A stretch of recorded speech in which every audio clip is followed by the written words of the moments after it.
আসসালামু আলাইকুম প্রিয় শিক্ষার্থী বন্ধুরা, সবাইকে স্বাগত জানাচ্ছি। ধারাবাহিক আলোচনায় আজকে আমরা আলোচনা করব 15 নম্বর সমস্যাটা নিয়ে। এই 15 নম্বর সমস্যাটি মূলত সমাধান করতে গেলে আমরা এই অধ্যায়ের শুরুতে যে সূত্রটি জেনেছি, যেটা হলো কি I সমান সমান পি আর এন। ঠিক আছে, এই সূত্র দিয়ে সমাধান করতে হবে। তো সমস্যাটা পড়ে মূলত বোঝা যায় না যে আসলে এটা এত সহজে সমাধান করা যাবে। তো চলো তাহলে আমি তোমাদের সমস্যাটা একটু ভেঙে বলি। সমস্যাটাতে কি করছে, সে ব্যাংক থেকে ঋণ নিছে হলো দুইটা ঋণ নিছে। একটা নিছে হলো 10,000 টাকার ঋণ, সেটা সে 3 বছরে পরিশোধ করবে। ঠিক আছে, আচ্ছা সে পরিশোধ করবে এটা 3 বছরে।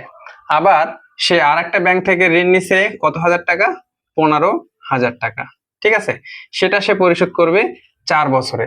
এখন এই দুইটা ঋণ মিলে তার টোটাল ইন্টারেস্ট দেয়া লাগতেছে কত, 9,900 টাকা। তাকে কি করতে হচ্ছে, ঋণ পরিশোধ করতে হচ্ছে।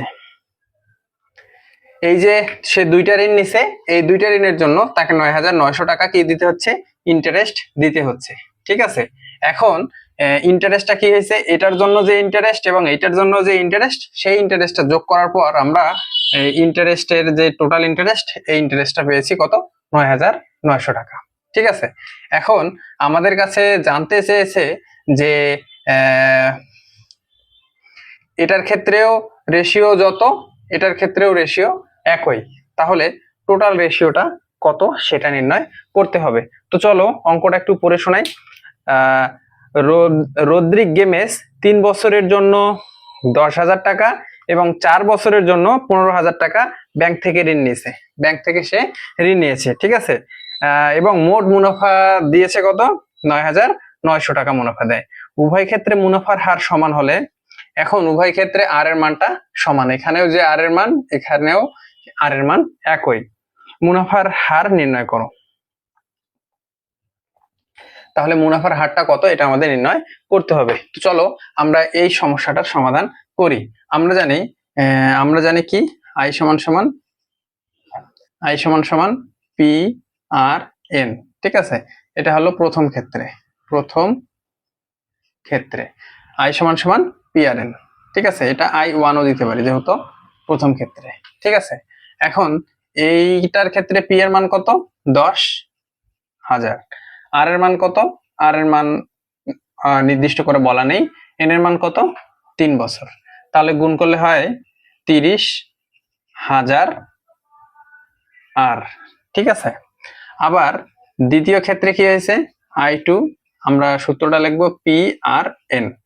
পি এর মান কত, 15,000। আর এর মানটা নির্দিষ্ট করে বলা নেই। এন এর মান কত, 4 বছর। 4 15 60,000 আর।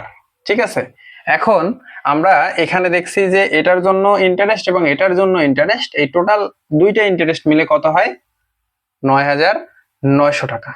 তাহলে আমরা জানি, আমরা এখান থেকে লিখতে পারি যে I1 প্লাস I2। ঠিক আছে, এই I1 প্লাস এই I2 সমান সমান কত, 30,000 আর যোগ এই 60,000 আর।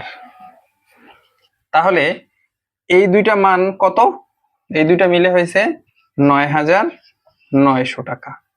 ঠিক আছে, আর এখানে 30,000 আর এখানে 60,000, তাহলে 90,000 আর। আমরা এখান থেকে যে আর এর মানটা পাবো এটাই মূলত অ্যান্সার। আচ্ছা, তাহলে আমরা যদি আরটাকে রাখি, তাহলে 9,900 তার নিচে কত, 90,000। আমরা জানি আর এর নিচে সবসময় কত থাকে, 100 থাকে। তো 100টা এদিকে দিলে কি হয়, গুণ হয়ে যায়। ঠিক আছে, এই 2 শূন্য, এই 2 শূন্য ক্রস, এই 2 শূন্য, এই 2 শূন্য ক্রস, তাহলে এখানে পাচ্ছি 11%। ঠিক আছে, তাহলে আমরা যে ইন্টারেস্ট রেটটা পেলাম সেটা পেলাম 11%, এবং এটি মূলত হলো এই 15 নম্বর সমস্যার জন্য নির্ণেয় ইন্টারেস্টের মুনাফার হার। এটাই হলো এই 11ই হলো এই 15 নম্বর সমস্যার জন্য নির্ণেয় মুনাফার হার। ঠিক আছে, তাহলে আমরা এখানে লিখলাম, সুতরাং মুনাফার হার 11%। আশা করি সমস্যাটি বুঝতে পেরেছো। পরবর্তী ভিডিও দেখার জন্য আমন্ত্রণ রইল। আসসালামু আলাইকুম।